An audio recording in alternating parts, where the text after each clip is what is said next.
चलिए हम देखते हैं अब। भाई अब हमारा जो कंसेप्ट है वो ये है कि जब आपको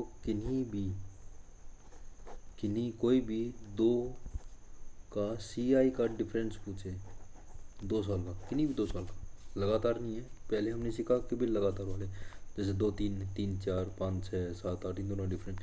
अब बोला किसी भी दो का, जैसे मान लो 2 का और 5 का पूछ लिया उसने, यानी कि 2 साल का और 5 साल के बीच का सीआई का डिफरेंस कितना होगा। ठीक है, चलो इसका एक एग्जांपल ले लेते हैं। ठीक, भाई मान लिया अपने पास प्रिंसिपल है कोई भी, हमने मान लिया 1000 मान लिया, सबसे आसान। ठीक है, 1000 मान लिया।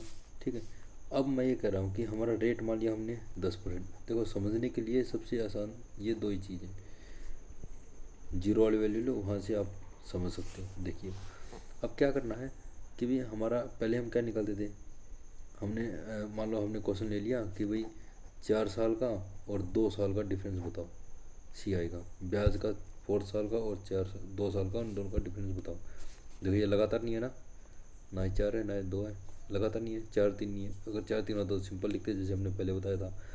अब जो है 4 और 2 है, यानी कि दो अलग अलग है। अब देखिए भाई कैसे निकालते थे, पहले हम 1 साल का ब्याज निकालते थे, कितना है इसका 1/10, 1 साल का ब्याज आ जाएगा।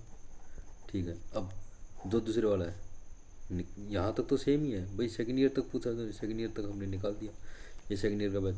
अब इसके बाद हमें क्या करना है वो देखो, कंसेप्ट ये यहाँ पे होता है। कंसेप्ट हमारा यहाँ तक तो हमारा सेम ही था। अब जो ऊपर वाली पावर है ये है, हमने ऊपर लिखा, नीचे वाले को हमने नीचे लिख दिया भाई। ठीक है, लिख दिया। इससे पहले में हम क्या करते थे कि भाई हमने एक बार सिखाया था मैंने आपको, 11/10 माइनस का एक, वो 3 और 4 वाला मैंने कंसेप्ट बताया, उसमें से कॉमन निकाल के ऐसे आता था। इसको कैसे लिखते थे भाई, 11 माइनस में 10/10, ऐसे ही लिखते थे। यहाँ पर भी वही लिखेंगे, माइनस में 10/10। लेकिन लेकिन लेकिन लेकिन अब जो मेन चीज़ है वो ये देखो, जो आपको दिए हुए 2 साल हैं, कोई भी 2 साल, उन दोनों के सालों का डिफरेंस कितना भाई, यहाँ पर कितना डिफरेंस है 2, अगर 3 होता 3, 4 4, अब कितना डिफरेंस है 2, तो 2 का डिफरेंस है 2 की पावर 2 की पावर 2 की पावर।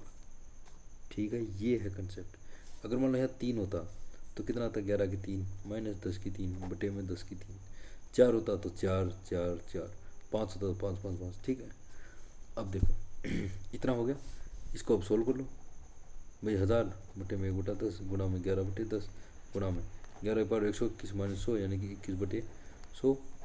इसको सोल्व कर लो भाई, 3 जीरो से 3 जीरो गया, अब इसकी मल्टीप्लाई कर लो, 11 121 कितना हो गया, 1 3 2, 2 से 31/10, यानी कि 23.1। ठीक है, ये बात समझ में आई। ये अब देखो जो हम पहले करते थे सीधा 1/10, वो कैसे आता था भाई, 11/10 माइनस का 1, यानी कि 11 माइनस में 10/10। भाई वही बात तो है, इन पहले हम निकालते 3 और 4 साल का, या जो लगातार कंटिन्यूस साल थे उनका डिफरेंस। तो देखो ये दोनों का डिफरेंस कितना है, 1, यानी कि 1 साल यहाँ पर है, 1 यहाँ पर, 1 यहाँ पर। वही बात तो हो गई भाई, 1/10। समझ में आ गई, यही चीज़ थी कंसेप्ट की, यही चीज़ थी। अब ये देखो यहाँ पर जो आपने सीखा है, यहाँ पर जितनी ईयर का डिफरेंस होगा उसी की हम पावर लगा देंगे और उसको सोल्व कर देंगे। यहाँ तक तो आपने सीखा ही है, पहले आपको प्रिंसिपल दिया, उसका 1 साल का ब्याज निकाला। अगर आपको डायरेक्ट ब्याज दे रखा है तो आप सीधा मल्टीप्लाई करनी है, इसके बाद ये स्टेप करना ही नहीं। लेकिन जब आपको प्रिंसिपल दे रखा हो या अमाउंट दे रखा हो, आप निकाल लो। प्रिंसिपल दिया, पहले साल का ब्याज निकालो, उसके बाद सेकंड साल का ब्याज। सेकंड साल का क्यों निकाल, क्योंकि जितने भी साल का आपको डिफरेंस करना होगा, मान लो 3 है 4 है 5 जो भी है, उतने साल का आप पहले ब्याज निकालो, उसके बाद उन दोनों को जो डिफरेंस आएगा वो कर दो भाई। जितने साल का डिफरेंस होगा वो यहाँ पर, इन दोनों के बीच का गैप, बटे में 10, ऊपर 11, यानी 11 इसलिए लिखा क्योंकि जो हमारा रेट बन रहा है उसमें कितना ऐड होने के बाद हमारा बन रहा है। ठीक है भाई, ये कंसेप्ट था, बहुत इंपॉर्टेंट कंसेप्ट है। वही कंसेप्ट है कंटिन्यूसली, उसका सेकंड पार्ट है ये। ठीक है भाई, उम्मीद करता हूँ आपको समझ में आया होगा। चैनल को सब्सक्राइब करें, सपोर्ट करें, लाइक करें, शेयर करें, अपने दोस्तों को बांटें और चैनल को प्लीज़ सब्सक्राइब करें। Thank you and have a nice day.